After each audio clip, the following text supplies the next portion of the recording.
একদিন লিও নামের এক ছোট ছেলে রাস্তা দিয়ে হেঁটে যাচ্ছিল।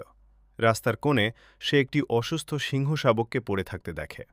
মায়া হওয়ায় সে বাচ্চাটিকে উদ্ধার করে বাড়িতে নিয়ে আসে। লিও পরম যত্নে সিংহ শাবকটিকে বড় করে তোলে এবং তার নাম দেয় কিং।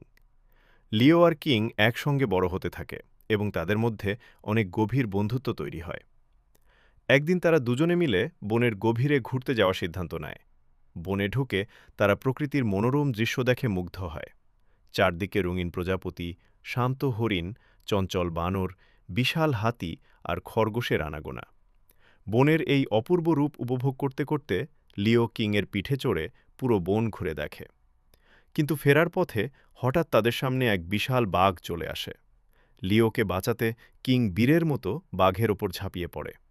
শুরু হয় সিংহ আর বাঘের এক ভয়ঙ্কর লড়াই। লড়াইয়ে কিং বাঘটিকে পরাজিত করে তাড়িয়ে দেয়।